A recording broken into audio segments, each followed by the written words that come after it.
तो friends, welcome to यरकन फड्डा classes. और आज जो हम इस वीडियो में इकोनॉमिक्स के जो बेस्ट टॉप 20 क्वेश्चन की सीरीज़ में ये अगला वीडियो होगा, जिसमें जो है हम टॉप 20 जो इकोनॉमिक्स के क्वेश्चंस हैं जो रिपीट होते रहते हैं अक्सर करके एग्जाम्स में, उनको हम देखेंगे। तो चलिए शुरू करते हैं। हमारा पहला क्वेश्चन क्या है? रिजर्व बैंक जो है यानी कि आरबीआई जो है अधिकतम किस मूल्य वर्ग तक के जो बैंक की जो नोट्स होती हैं उनको जारी कर सकता है। तो यहाँ पे हमें लिमिट देखना है कि कितने रुपए तक की जो है वो नोट जारी कर सकता है। तो वो लिमिट क्या है?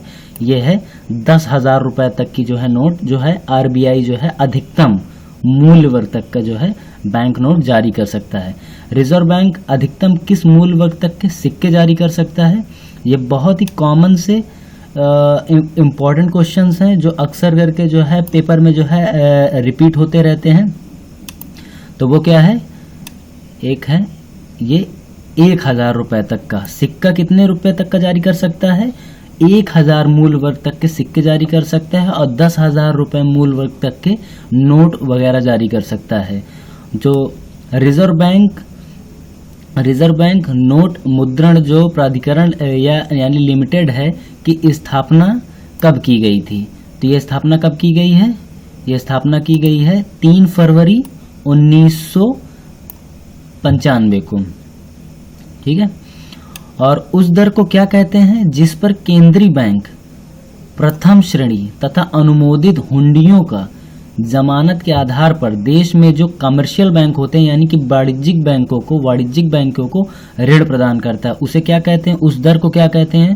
उस दर को बैंक रेट कहते हैं या बैंक दर कहते हैं।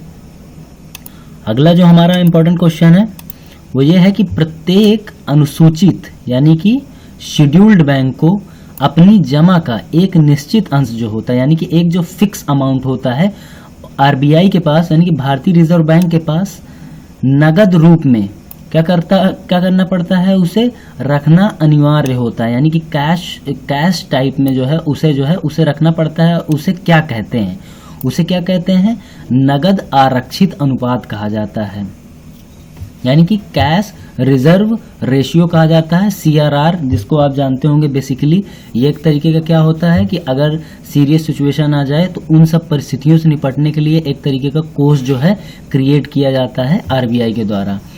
अगला क्वेश्चन है कि राष्ट्रीय साख परिषद यानी कि नेशनल जो ब्रांच काउंसिल है उसकी स्थापना कब की गई है? तो उसकी स्थापना कब की गई है? 22 दिसंबर 1977 को। कब की गई है उसकी स्थापना? 22 दिसंबर 1977 को की गई है। अगला क्वेश्चन है भारतीय ऋण गारंटी निगम की स्थापना कब की गई है? ये बहुत इंपॉर्टेंट क्वेश्चन है। ये जो है ये सारे ट्रेडिशनल स्टैटिक पोर्शन से मैंने क्वेश्चन उठाए हैं जो कि बहुत ही रिपीट होते हैं और काफ़ी जो है वैल्यूएबल क्वेश्चंस हैं। जितनी भी हमारी जो डेली बेसिस की जो ये एग्ज़ाम्स हैं, जो वनडे एग्ज़ाम्स हैं या पीसीएस वगैरह के भी एग्ज़ाम्स हैं उनमें, तो भारतीय ऋण गारंटी निगम की स्थापना कब की गई थी? 1971 में। अगला क्वेश्चन है भारतीय ऋण गारंटी निगम का नाम बदलकर जमा राशि बीमा एवं, ये देखिए, जमा राशि बीमा एवं गारंटी निगम यानी कि DICGC, ये इसका जो है शॉर्ट फॉर्म है। कब किया गया? तो ये किया गया 1978 में। DICGC ये कब किया गया? 1978 में ये नाम किया गया। अगला हमारा जो इम्पोर्टेंट क्वेश्चन है वो ये है कि जो भारतीय रिजर्व बैंक है यानी कि आरबीआई है ने बचत बैंकों यानी कि सेविंग बैंक अकाउंट्स पर जो ब्याज दर होती है यानी कि इंटरेस्ट रेट होती है उनका जो रेगुलेशन है, ये विनियमन जो है कब समाप्त कर दिया है? तो ये कब किया है? 25 अक्टूबर 2011 को ये किया है। कब किया है? 25 अक्टूबर 2011 को किया है। भारतीय स्टेट बैंक के यानी कि SBI के, स्टेट बैंक ऑफ इंडिया के सहयोगी जो पार्टनर्स जो बैंक होते हैं वर्तमान में कितने हैं? तो वर्तमान में 5 बैंक हैं। ये याद रखिएगा, ये बहुत इंपॉर्टेंट है। SBI के सहयोगी बैंक जो है वर्तमान में कितने हैं? 5 बैंक हैं। अगला क्वेश्चन है कि भारतीय स्टेट बैंक के सहयोगी बैंक कौन कौन से हैं। अभी जो मैंने जिनको नाम गिनाया आपको, यानी कि 5 सहयोगी बैंक हैं, तो वो सहयोगी बैंक के हमें यहाँ पर नाम देखने हैं। पहला बैंक है state bank of Bikaner and Jaipur, state bank of Hyderabad, ये है स्टेट बैंक ऑफ मैसूर, ये है, और state bank of Patiala, state bank of Mysore. ठीक है, वो स्टेट बैंक ऑफ इंदौर बोलना था, मैंने उसको मैसूर बोल दिया, सॉरी उसके लिए। ठीक है, तो ये 5 बैंक हैं जो कि क्या है, ये पार्टनर, एक तरीके के सहयोगी बैंक हैं। ये कॉपरेशन करते हैं किसके साथ, एसबीआई के साथ। टोटल कितने हैं, 5 हैं, पांचों के मैंने नाम भी आपको बता दिए। भारतीय स्टेट बैंक के किन सहयोगी बैंकों के उसमें विलय कर दिया गया है। ठीक है, सहयोगी बैंकों को जो विलय कर दिया गया है वो कौन कौन से बैंक हैं, स्टेट बैंक ऑफ सौराष्ट्र और स्टेट बैंक ऑफ इंदौर।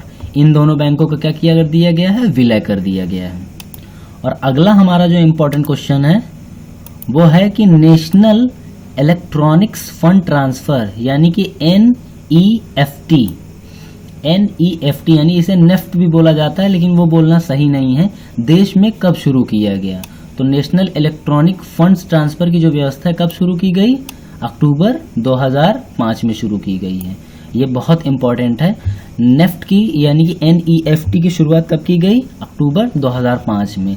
भारतीय प्रतिभूति व्यापार निगम की स्थापना कब की गई, प्रतिभूति व्यापार जो कि एक बड़ा व्यापार है, इसकी स्थापना कब की गई, 1994 में की गई। प्रतिभूति व्यापार की स्थापना कब की गई, 1994। भारत की पहली depository national security depository limited, देखिए भारत की जो पहली डिपॉजिटरी है जिसका नाम क्या है, नेशनल सिक्योरिटीज डिपॉजिटरी लिमिटेड यानी कि NSDL national security depository limited की स्थापना कब की गई, 8 नवंबर 1996 में की गई। नेशनल सिक्योरिटी डिपॉजिटरी लिमिटेड की स्थापना 1996 में की। और ये डिपॉजिटरी से जुड़ा हुआ दूसरा क्वेश्चन है कि देश की जो दूसरी डिपॉजिटरी है वो कब स्टैब्लिश की गई, सेंट्रल डिपॉजिटरी सर्विस लिमिटेड जिसे CDSL कहा जाता है। अभी जो मैंने बताया था वो क्या थी, नेशनल थी, और ये क्या है, CDSL है, ये सेंट्रल है। और इसकी स्थापना कब की गई, इसकी स्थापना की गई फरवरी 1998 में की गई। ठीक है, बॉम्बे स्टॉक एक्सचेंज का पहले नाम क्या था, BSE का पहले नाम क्या था, पहले नाम था इसका the native share and stock brokers association. क्या नाम था इसका, ये काफी इंपॉर्टेंट है, native share and stock brokers association इसका नाम था पहले, बॉम्बे स्टॉक एक्सचेंज का, जो कि इंडिया का एक बड़ा और महत्वपूर्ण स्टॉक एक्सचेंज है।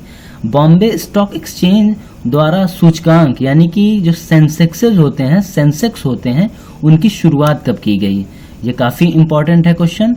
और इसकी शुरुआत कब की गई है, 1986 से 1987 के बीच में शुरू की गई थी। BSE के द्वारा जो है यानी कि बॉम्बे स्टॉक एक्सचेंज के द्वारा जो इंडेक्स वो सेंसेक्सेस होते हैं, सूचकांक होते हैं, उनकी शुरुआत की गई थी 1986 में और 87 के बीच में। जो BSE है यानी कि बॉम्बे स्टॉक एक्सचेंज है, जो हमारा अगला क्वेश्चन है, उसका सूचकांक जो है कितने शेयरों के मूल्य पर आधारित होता है।